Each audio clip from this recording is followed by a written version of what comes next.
You guys think I could read another whole chapter to you at the beginning of my message like I did last week? Okay. Um, I mean, because who doesn't like hearing the Bible, right? But there's in Psalms, there is one of the writers. He wrote a few of the poems, the Psalms. His name is Asaph, and he comes to this moment in his life. He was a spiritual leader. He was appointed by David to really. I mean, he had to know all the writings of God and lead people in worship and song. And so this guy was a serious leader. And of course, like I said, he wrote some of these psalms. And so this guy knew God like probably not many other people in his day. He knew God. He worshiped God. He loved God. And he comes to this moment, and it's right here in Psalm 73. And I was thinking about how about how it's us. I was thinking about how it's me in particular. Because no matter how long we've walked with God, no matter how much we love God, we can get in our mind in these places where we are seeing what's happening in others or seeing the good that's happening and people that shouldn't have good things happening to them, if you know what I mean.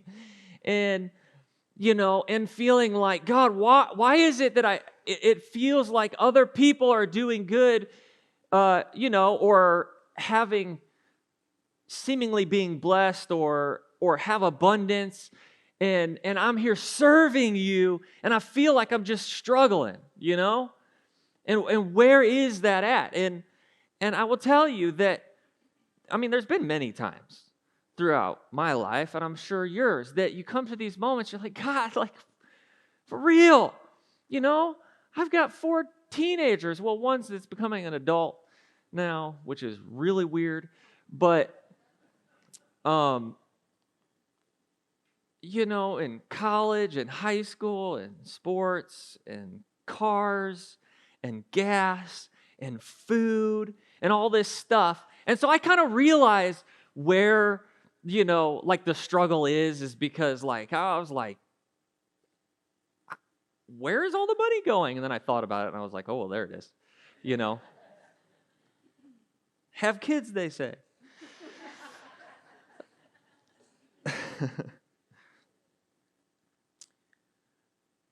But just having that struggle, this feeling, and I've had it more recently, like, God, when is it going to come to this place where, we just see all the good things and, the things that we've trudged through, and you say, trust me, and it's going to be good, and I'll get you through, and I'll teach you, and I'll strengthen you, and you'll see that blessing sometime, not in your time, but sometime, that He wants it to happen.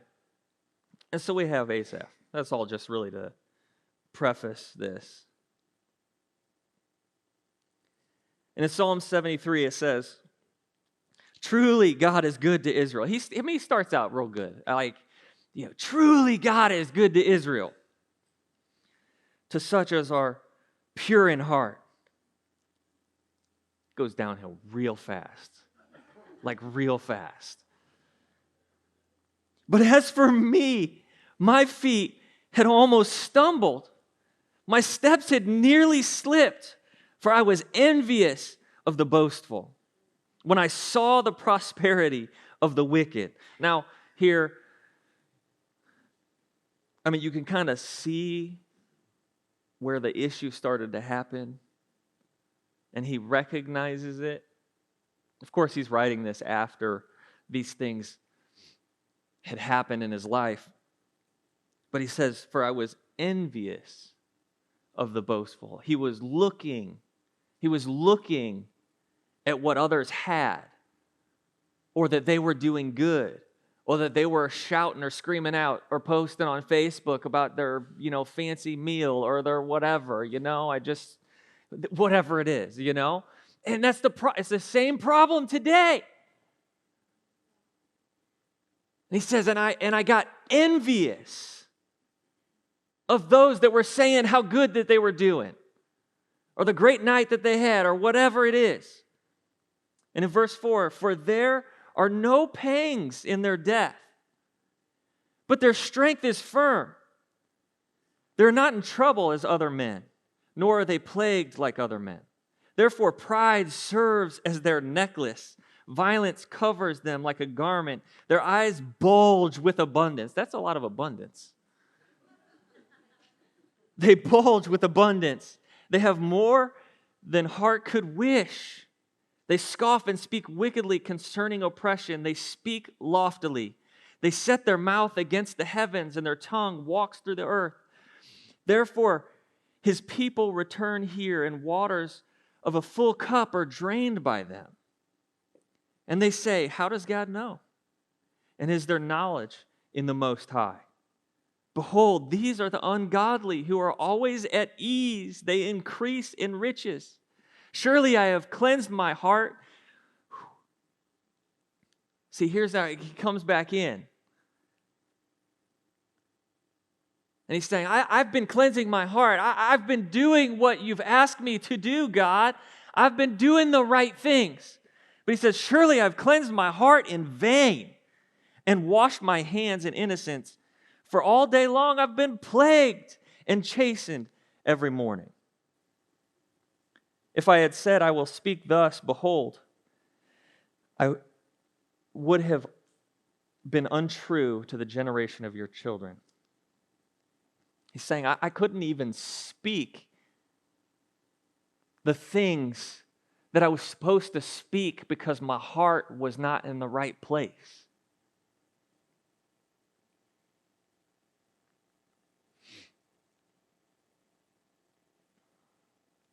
Verse 16. When I thought how to understand this, it was too painful for me. He says, when I thought how to understand this, whenever I took it on my own shoulders of how to understand these things and why God would allow people that weren't doing things the right way to be blessed or to have abundance, but for me or for us to be doing things that God is asking us to do and walking with Him, but not feel like He is blessing us or feel like we're having that struggle and walking, trudging through these things. He says, when I put that weight on myself, I couldn't understand it, and it was too painful for me. Verse 17, until I went into the sanctuary of God, then I understood their end. He says, I don't think I can figure this out myself. I don't think I can wrap my mind around this thing. But when I went in to the sanctuary, whenever I went in to worship God, then it all started making sense. And then in verse 18, surely you set them in slippery places. All of a sudden, he's understanding that, yeah, maybe that they look like they're blessed and it looks like things are going good for them right now, but it's a slippery slope. You cast them down to destruction. Oh, how they are brought to desolation as in a moment. Verse 20, as a dream, when one awakes, so Lord, when you awake, you shall despise their image. Thus my heart was grieved, and I was vexed in my mind. I was so foolish and ignorant, I was like a beast before you. Nevertheless, I am continually with you. You hold me by my right hand. You will guide me with your counsel, and afterward receive me to glory. Whom have I in heaven but you? And there is none upon earth that I desire besides you. My flesh and my heart fail, but God is the strength of my heart and my portion forever. For indeed, those who are far from you shall perish. you have destroyed all those who desert you for harlotry. But it is good for me to draw near to God. I have put my trust in the Lord God, that I may declare all your works. Whew. He came around full circle, okay? Which is good. And I think that's what I want for us to understand and see. And I'm going to go to the New Testament. But I love in verse 17 where it says, until I went into the sanctuary, then I understood their end. That it's a slippery slope. Yes, they may look like they're lofty and standing up on that pedestal or, way up there above me, but that place is not sure foundation because they're not standing on you, God. And it's a slippery slope. But he says in verse 26, my heart and my flesh fail, but God is the strength of my heart and my portion forever. And so that's kind of what I want to talk about today, is that so many times we look at the temporal or the right now and forget about the everlasting or the forever or what happens after this small little space and time that we're in right now. What happens after that is so much more important. And we were talking with Miles, our son who's at college, and he's reading The Great Divorce, which is so cool because I love C.S. Lewis. And he's like, "Oh, it's so cool," and all this stuff. And it talks about heaven and hell and all these things. And I loved the way that C.S. Lewis put it. And it was, painting this picture of how real heaven was, that it made earth seem like shadows. We live in this place where we feel like this is real. This is what is. This is the stuff that makes sense. And many times, heaven and eternity seems like this shadowy place, like I can't really grab hold of it and I don't really understand it. But in reality, that is what is truly real. That eternity with Him, that heaven that we are meant to be with Him. That's what's real. And if we get the correct picture of heaven and eternity, that all of a sudden, this looks so ghostly. Like it's not even reality. God is who He is and what He has for us, and spending eternity with Him, that is what is truly, truly real.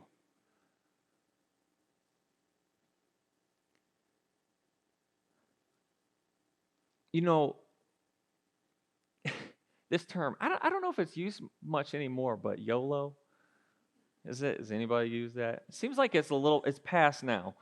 But you only live once. It's something that has been said more recently, but it's old school, right? Wrapped up in a new wrapper. It's been going on forever.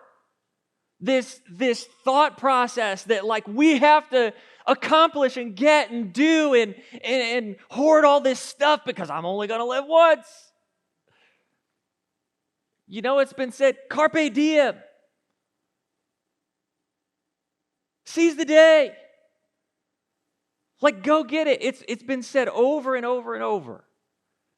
And I looked this up just to I knew what it meant, but YOLO, it says you only live once.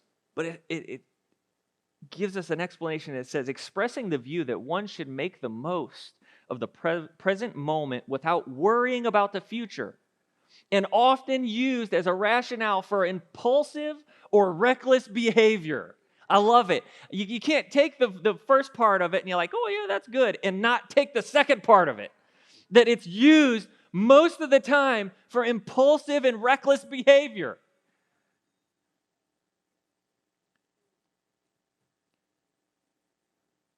But we don't only live once. See, There's something past this life that we have here. And in this body, this frail, feeble, sinful body, I may only live once in this, but I've got eternity to come after that, to live with God. In 1 Corinthians 15:32, it says, so you have the writer here, he's talking to them. They're not believing in the resurrection of the dead. And he's like, listen, if Christ was raised from the dead, then the rest of us are going to be raised from the dead with him at some point. He's going to come back. But he says in verse 32, if I fought wild beasts in Ephesus with no more than human hopes, if I went into those crazy people and went out there and spoke about God with only my human strength and some hope that they would just like me, they'll like me, they'll think I'm cool or whatever, right? Like somehow they'll put me up on a pedestal. If I went in there with only human hopes, what have I gained? If the dead are not raised, let us eat and drink, for tomorrow we die. So in this context, he's saying, listen, you guys are thinking like, in that whole area, the whole pagan world and the people of that day, they're like, nope, they were saying YOLO. You live once, get what you can, do all that you can, because there's nothing after this. And he's saying, no, that's not true. You have to understand that there's something beyond this life. And if there's not, might as well just eat, drink, and be merry and die tomorrow. But he's like, can you understand that it's not about this puny little life that we have? It's not about, it may be 100 years, maybe 50 years, maybe 100 years, however many years it is, whatever. It's still puny compared to eternity, compared to what God truly has for us. So when we get into this place, on social media or whatever, we're seeing our neighbors and look at all the stuff they're doing to their house. How do they have all that money? They're just doing all these things. All these different things are happening around us. And we become focused on what's around us instead of where our focus should be, which is on Him and the eternity we have with Him. Psalm 16:11 says, "You will show me the path of life. Your presence is fullness of joy. At your right hand are pleasures forevermore." See, those are the things that our mind should be contemplating, that we should be looking at and looking to. And when all these things are happening around us, again, I said this last week about something. I don't care. And I feel, like I said, I said I don't care, but I have to get myself back to that place of I don't care, right? And that's the place that we should be. It doesn't matter to me. We should get to that place of, it doesn't matter to me if the person builds a 3-story addition on their house and I haven't been able to finish my bathroom.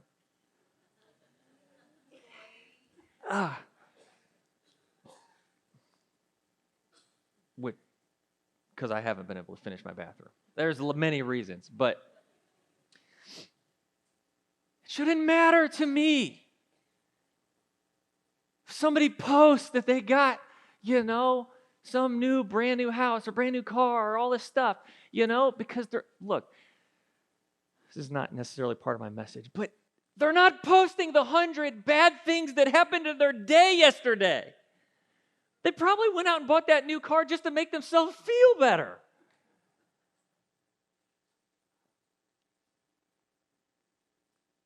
But to get to the place where the things of this world or what is happening in somebody else's life, that those things don't matter because we see God and we say, in your presence is fullness of joy.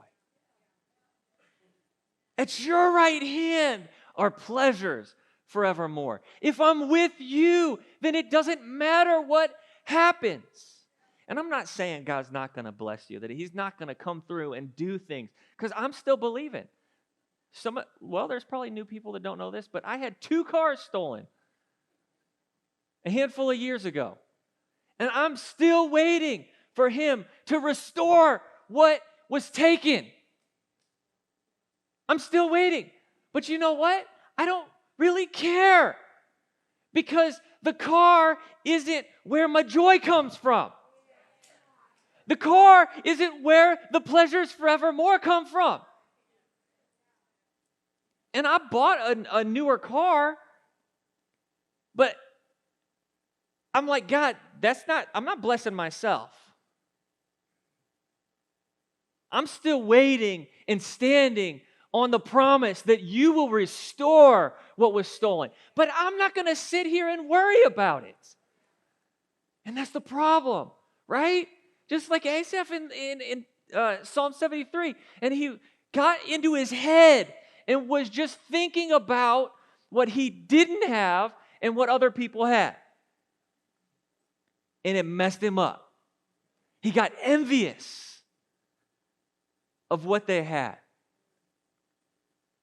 And it's not that we aren't to stand on the fact that God will restore, or he will heal, or he will do that thing that he spoke into our lives or over us. We stand on that. But I'm not going to stand here complaining until it happens. I'm going to find my joy in him every moment and say, God, when you want it to happen, it's going to happen.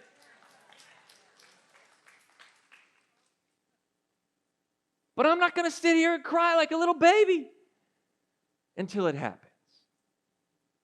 I'm going to look to you and say, it's you that fulfills me. It's you that is everything that I need. I know you'll do it, but that's not where my hope comes from. My hope isn't from the thing, the gift, the thing that he does for me. That's not where my hope is. The hope is in the one that gives it. The hope is in the giver. The hope is in him. So whether he gives it or not, I don't care. See, went back to that. I don't care. Because what I care about is him. That's where we should be standing on him. The hope of our salvation. The hope of eternity. Of being with him, just standing before the creator of the heavens and the earth for eternity and being with him. That's enough for me. Take me tomorrow. I don't care. That is enough.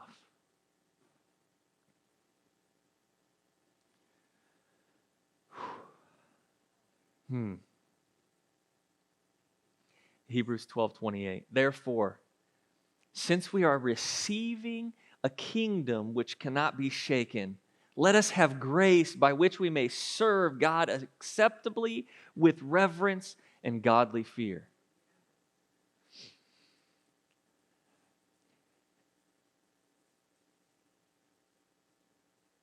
It says, since we are receiving a kingdom which cannot be shaken. See, in order to get past this stuff, and like I said, I still deal with this stuff all the time. I have to bring myself back, just like Asaph. I'm like, I get fussy. I get angry, and then I have to bring myself back and say,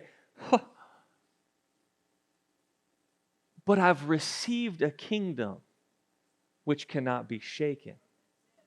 See, that's what this is speaking about. It says, you've received, what other gift do you need, really? You know, we tell God we need stuff all the time, right? I need this. But I always want to be, and I'm not always there. I think that's my point, that we aren't always in that place. We act like it, and I'm sorry to say Christians do, just as much as anybody else, act like we're doing good when we're not. But I want to always bring myself, I want us to always bring ourselves back to this place that since we have received a kingdom that cannot be shaken, that nothing else in life matters because we've received the greatest gift that we could possibly receive. I've already got it all. Anything else is just added stuff on top of all. It doesn't matter what happens. Or if that thing comes back, 10, 100-fold, that'd be amazing. But that's not what matters. What matters is the kingdom that we receive that cannot be shaken. What matters is that eternity that we have in our hearts.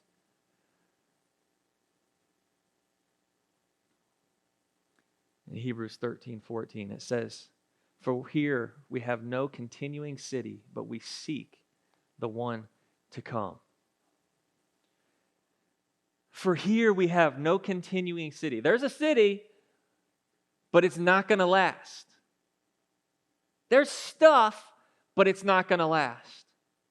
But we seek the one to come, that city to come that will last forevermore. This should be the place of our hope and the producer of our hope. But in Hebrews 13:13, I'm going to read the verses around there and give it context. "Therefore, let us go forth to him outside the camp, bearing his reproach." See, he says, let us go outside that. Let's not sit around and complain or sit around and do nothing.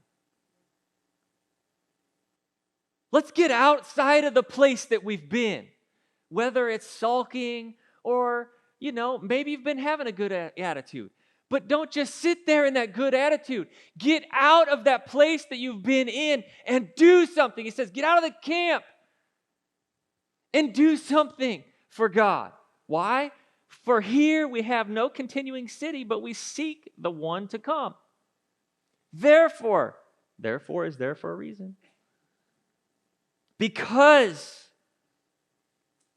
of the city that is to come, the one that we really truly should be seeking.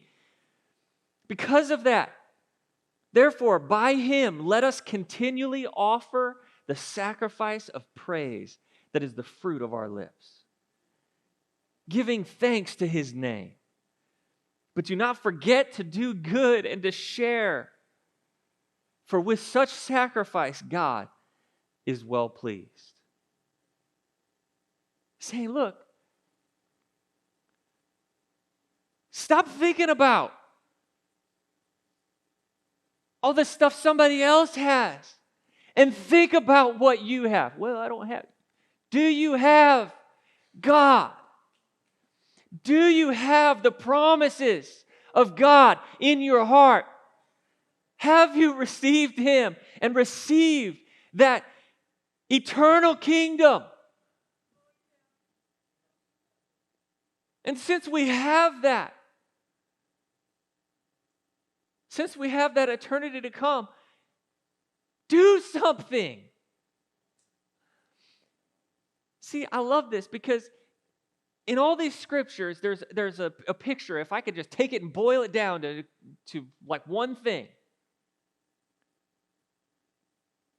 Forgetting what we have received through Christ and through God, that kingdom makes us stagnant and stale and stay in one place. Remembering and understanding that kingdom that we have received and what he's done in us, understanding that makes us move. It makes us do something because we can't stand still, but we got to help people, right? It says, but don't forget to do good and to share. For with such sacrifices, God is well pleased.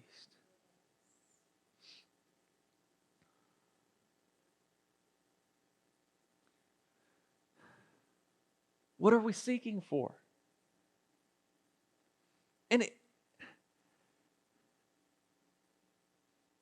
I have to say that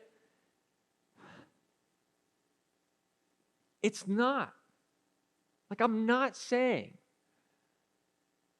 that God doesn't want great things for you. I'm not saying that God won't bless you, because He will. He wants you to prosper. He wants you to live with abundance, and He will abundantly bless you. But when we stop seeking Him and seeking after the blessing or seeking after the abundance, that's where we get ourselves wrong. And that's my point today. My point is to seek after Him, to be looking forward to that kingdom, to be looking forward to spending eternity with Him, so that nothing in this world matters.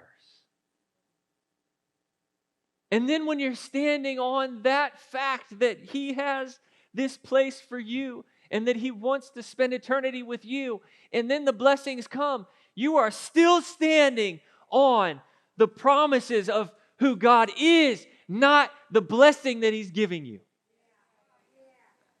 Because that's the problem. That slippery slope is looking to the blessing or the abundance instead of looking to God. It happens a lot, even in church.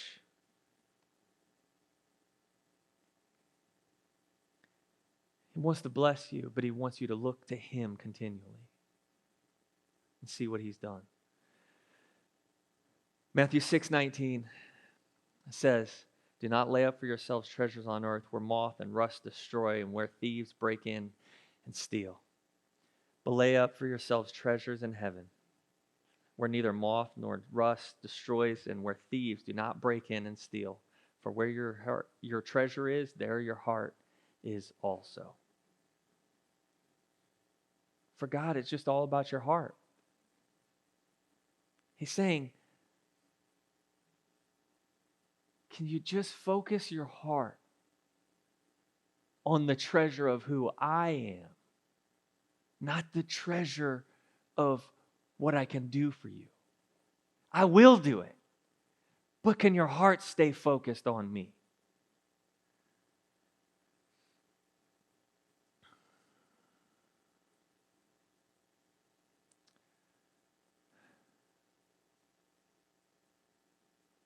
Will you stand with me? I'm going to go ahead and try to end here.